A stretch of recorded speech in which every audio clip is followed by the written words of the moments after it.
ಸಂಧ್ಯಾ ವ್ಲಾಗ್ಸ್ಗೆ ಸರ್ವ ಜನರಿಗೂ ಸುಸ್ವಾಗತ. ಕಿಚನ್ ಅಲ್ಲಿ ಇದೀನಿ ಅಂದ್ರೆ ನೀವು ಅರ್ಥ ಮಾಡ್ಕೊಬಹುದು. ಇವತ್ತು ನಾವು ಅಡಿಗೆ ಮಾಡುವ ಅಂತ. ಏನಪ್ಪ ಅಡಿಗೆನಾ? ಎಗ್ ಬಿರಿಯಾನಿ. ನಮ್ಮ ಮನೇಲಿ ನಾವು 7 ಜನ ಇದ್ದೀವಿ. ಸೊ 7 ಜನಕ್ಕೆ ಎಷ್ಟು ಬೇಕೋ ನಾನು ಅಷ್ಟು ಮಾಡ್ತೀನಿ. ನಿಮಗೆ ಎಷ್ಟು ಬೇಕೋ ನೀವು ಅಷ್ಟು ಮಾಡ್ಕೊಳ್ಳಿ, ಓಕೆನಾ?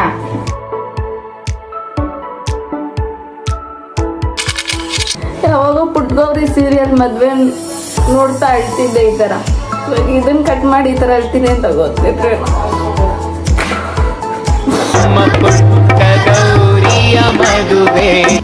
ಒಂದ್ ತಪ್ಪಲೆ ನೀರು ಸ್ವಲ್ಪ ಉಪ್ಪು ಹಾಕಿ. ನಮ್ಮನೆ 7 ಜನ ಇದ್ದೀವಿ. 1 2 3 4 5 6 7 8 9 10. ಸೊ 10 ಮೊಟ್ಟೆ ಹಾಕ್ತೀನಿ. 1ರಿಂದ 10 ಹೀಗಿತ್ತು, ಊಟದ ಆಟವು ಮುಗಿದಿತ್ತು. ಚಿಕ್ಕ ವಯಸ್ಸಲ್ಲಿ ನೆನಪಾಗುತ್ತೆ. ಅಮ್ಮ ತಗೊಂಬ ಅಂದಾಗ ಓಡೋಗಿ ಮೊಟ್ಟೆ ಅಂಗಡಿಗೆ ಹೋಗಿ ಎಷ್ಟೋ ಸರಿ ನಾನು ಮೊಟ್ಟೆನ ಹೊಡೆದಾಕೊಂಬಂದಿರೋದು. ಆಮೇಲೆ ಅಮ್ಮ ಬೈದು ಮತ್ತೆ ತರಿಸಿರೋದು. 2 ಬಿಟ್ಟು ಸುಮ್ಮನೆ ಏನಿಲ್ಲ. ಅಣ್ಣ ಏನ್ ಮಾಡ್ತಿದ್ಯಾ ಕಂದ? ಈಗ ತಾನೆ BP ಟ್ಯಾಬ್ಲೆಟ್ ತಗೊಂಡೆ ಅಣ್ಣ. ನೀವು ಸಿಗ್ತೀರ ಅಂತ ಗೊತ್ತಾಗಿದ್ರೆ ಶುಗರ್ದು ತಗೋಬಿಡ್ತಿದ್ದೆ. ಏನು ಬೇಡ. ಮೆಣಸಿನ್ಕಾಯಿ ತಗೊಂಡಿದ್ದೀನಿ ನಾನು. ಮೆಣಸಿನ್ಕಾಯಿ, ಟೊಮೆಟೊ ಅವನೇನು ಈ ತರ ಹೆಚ್ಚಿಟ್ಕೊಂಡಿದ್ದೀನಿ. ಇಲ್ಲಿದೆ ನಿಮ್ಮ ಫಾಸ್ಟಿಂಗ್ ಫಸ್ಟ್ ಪ್ರಶ್ನೆ. ಟೊಮೆಟೊನ ಕನ್ನಡದಲ್ಲಿ ಏನಂತಾರೆ ಗೊತ್ತಿದ್ರೆ ಕಮೆಂಟಲ್ಲಿ ತಿಳಿಸಿ, ನಾನು ತಿಳ್ಕೊಂತೀನಿ. ಸೋಲ್ ಪ್ರೊಪ್ರೈಟರ್ಶಿಪ್ ಮಾಡ್ತಾ ಇದ್ದೀನಿ. ವಿಡಿಯೋನು ನಾನೇ ಹಿಡಿಬೇಕು, ಲೈಟರ್ ಇಲ್ಬಿಟ್ಟು ನಾನೇ ಮಾಡಬೇಕು, ಕೊನೆಗೆ ನಿಂಗೆ ಎತ್ತಾಕೋದು ನಾನೇ ಮಾಡಬೇಕು. ಸ್ವಲ್ಪ ವಿಡಿಯೋ ಏನಾದರೂ ಮಿಸ್ ಆದ್ರೆ ಅದು ಅಡ್ಜಸ್ಟ್ ಮಾಡ್ಕೊಳ್ಳಿ, ಆಯ್ತಾ? ಬಾಣಲಿಗೆ ಒಂಚೂರು ಎಣ್ಣೆ ಹಾಕಿ ಈ ವೈಟ್ ಇರೋ ಈರುಳ್ಳಿನ ಬ್ರೌನಿ ಆಗೋ ತನಕ ರೋಸ್ಟ್ ಮಾಡಿ. ಎಲ್ಲಿ ಕಪ್ಪಿದ್ದೀನಿ ಬ್ರೌನಿ ನಾನು. ಈ ಆಮ್ಲೆಟ್ ಈ ಮೊಟ್ಟೆನ ಇಂತಹ ಹಲವು ಸಂಗತಿಗಳ ನಡುವೆ ನಮ್ಮನ್ನ ಕಾಡುವಂತಹ ಕಟ್ಟ ಕಡೆಯ ಪ್ರಶ್ನೆ ಹೀಗೂ ಉಂಟೆ. ಈ ತರ 4 ಸೈಡ್ ಕಟ್ ಮಾಡ್ಕೊಳ್ಳಿ.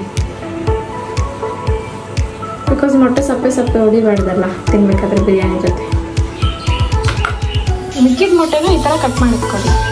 ಬಾಣಲಿಗೆ ಒಂಚೂರು ಎಣ್ಣೆ, 1 ಸ್ಪೂನ್ ಅರಿಶಿನ, 1 ಚಿಕ್ಕ ಸ್ಪೂನ್ ಉಪ್ಪು, 1 ಅರ್ಧ ಸ್ಪೂನ್ ಖಾರದ ಪುಡಿ ಚೆನ್ನಾಗಿ ಮಿಕ್ಸ್ ಮಾಡಿಕೊಡಿ. ಅರ್ಶಿನದ ಪುಡಿ ಏನು ಫುಲ್ ರೋಸ್ಟ್ ಆಗೋದೇನು ಬೇಡ, ಫ್ಲೇಮ್ನ ಕಮ್ಮಿನೇ ಇಟ್ಕೊಡಿ. ಕುಕ್ಕರ್ ತಗೊಂಡಿದ್ದೀನಿ. ಚಕ್ಕೆ, ಏಲಕ್ಕಿ ಮತ್ತು ಪಲಾವೆಲೆ ಹಾಕಿ ಈರುಳ್ಳಿನ ಹಾಕಬೇಕು. ಸ್ವಲ್ಪ ಮೆಣಸಿನ್ಕಾಯಿ ಹಾಕಿ ಹೆಚ್ಚಿಕೊಂಡಿರೋ ಟೊಮೆಟೊನ ಹಾಕಬೇಕು. ಫ್ರೈ ಮಾಡಿದಾದ್ಮೇಲೆ ಇದಕ್ಕೆ ರುಚಿಗೆ ತಕ್ಕಷ್ಟು ಉಪ್ಪು ಹಾಕಬೇಕು. ನಾನೊಂದು ಸ್ವಲ್ಪ ಹಾಕಿರ್ತೀನಿ. ಒಂಚೂರು ಮೊಸರು ಕೊಡಿ, 2 ಸ್ಪೂನ್ ಖಾರದ ಪುಡಿ, ಒಂದು ಸ್ವಲ್ಪ ಅರಿಶಿನದ ಪುಡಿ, ಗರಂ ಮಸಾಲ, ತೇಜು ಫ್ರೈಡ್ ರೈಸ್ ಮಸಾಲ ಒಂಚೂರು ಹಾಕಿ, ಒಂಚೂರು ಚಿಕನ್ ಮಸಾಲ ಮಾಡಿಕ್ಕಿರೋ ಮಿಶ್ರಣನ ಇವಾಗ ಇದರಲ್ಲಿ ಮಿಕ್ಸ್ ಮಾಡಿಕೊಡಿ. ಒಂದು 5 ನಿಮಿಷ ಅದೇ ಥರ ಕುದಿಯೋದಾದ್ಮೇಲೆ ಕಟ್ ಮಾಡಿಕೊಂಡಿರೋ ಕೊತ್ತಂಬರಿನ ಹಾಕಿ ರೌಂಡ್ ಮಿಕ್ಸ್ ಮಾಡಿ. ಮನೇಲಿ ಪುದೀನ ಇರಲಿಲ್ಲ, ಪುದೀನ ಇದ್ರೆ ಪುದೀನೂ ಆ್ಯಡ್ ಮಾಡ್ಕೊಳ್ಳಿ. ಈ ಲೋಟದಲ್ಲಿ 2.5 ಲೋಟ ಅಕ್ಕಿನ ನಾನು ಹಾಕಿ ಆಲ್ರೆಡಿ ನೆನೆ ಹಾಕಿಟ್ಟಿದ್ದೀನಿ. 20 to 30 ಮಿನಿಟ್ಸ್ ನೆನೆ ಹಾಕಿ. ಯೂಶಲಿ ಬಿರಿಯಾನಿಗೆಲ್ಲ ಬಾಸುಮತಿ ರೈಸ್ ಯೂಸ್ ಮಾಡ್ತಾರೆ. ನಮ್ಮ ಮನೇಲಿ ಬಾಸುಮತಿ ರೈಸ್ ಯಾಕೂ ಇಷ್ಟ ಆಗಲ್ಲ. ಸೊ ನಿಮಗೆ ಬಾಸುಮತಿ ರೈಸ್ ಬೇಕಂದ್ರೆ ಬಾಸುಮತಿ ಅಕ್ಕಿನೇ ಹಾಕ್ಕೊಡಿ. ನೆಂದಿರೋ ಅಕ್ಕಿನ ಇವಾಗ ಆ ಮಿಶ್ರಣದೊಳಗಡೆ ಆ್ಯಡ್ ಮಾಡ್ಕೊಳ್ಳಿ. ಅಷ್ಟೊಂದು ಫೋನ್ ಸ್ಟ್ಯಾಂಡ್ ಇಸ್ಕೊಬೇಕು. ವಿಡಿಯೋದಕ್ಕೆ ಯಾರು ಬರೋದೇ ಇಲ್ಲ ಅಂತಾರೆ.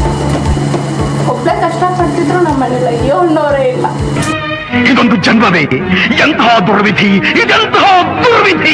ನೀಟಿಗೆ ಈ ಥರ ಮಿಕ್ಸ್ ಮಾಡ್ಕೊಳ್ಳಿ. ಇದು ನೀರು ಎಷ್ಟು ಹಾಕ್ಬೇಕು ಅಂತ ಎಲ್ರಿಗೂ ಕನ್ಫ್ಯೂಷನ್ ಇದ್ದೇ ಇರುತ್ತೆ ಅಲ್ವಾ? ಅಯ್ಯೋ ನೀರು ಜಾಸ್ತಿ ಆಗುತ್ತೆ ಅಂತ.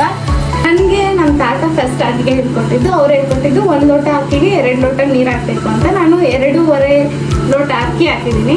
ಸೊ ಈಗ ನಾನು 5 ಲೋಟ ನೀರು ಹಾಕ್ತೀನಿ. ಇದನ್ನ ನೀವು ಫಾಲೋ ಮಾಡಿ, ಕರೆಕ್ಟ್ ಆಗುತ್ತೆ. ಅನ್ನ ಥರ ಆಗುತ್ತೆ. ಅದು ಲೈಟ್ ಕುದಿ ಬರೋ ಟೈಮಲ್ಲಿ ರೋಸ್ಟ್ ಮಾಡಿ ಇಟ್ಕೊಂಡಿರೋ ಎಗ್ನ ಹಾಕಬೇಕು, ಮೊಟ್ಟೆನ.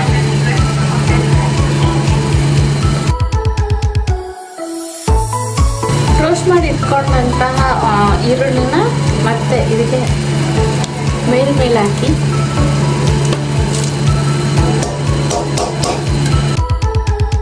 PGಯಲ್ಲಿರುವ ಹುಡುಗರ ಹೊರಗಡೆ ಊಟ ತಿಂದು ಹೊಟ್ಟೆ ಹಾಳು ಮಾಡ್ಕೊಂಬೇಡಿ. ಅದ್ರ ಬದಲು ನಿಮ್ಮ ಕೈ ರುಚಿನ ನೀವೇ ಒಂಚೂರು ಟೇಸ್ಟ್ ಮಾಡೋದು ಕಲೀರಿ. ಅಂದ ಹಾಗೆ ಈ ಬಿರಿಯಾನಿ ನೋಡಕ್ ಮಾತ್ರ ಚೆನ್ನಾಗಿರೋದಲ್ಲ, ತಿನ್ನಕ್ಕೂ ಕೂಡ ಯಮ್ಮಿಯಾಗಿರುತ್ತೆ. ಸೊ ಇದೇ ತರ ರೆಸಿಪಿ ನಾನು ಫ್ಯೂಚರಲ್ಲಿ ಮಾಡ್ತೀನೋ ಇಲ್ವೋ ನನಗೆ ಗೊತ್ತಿಲ್ಲ. ಮಾಡಿದ್ರೆ ಖಂಡಿತ ನೆಕ್ಸ್ಟ್ ವ್ಲಾಗಲ್ಲಿ ಸಿಗುವ. ಬಾಯ್ ಬಾಯ್.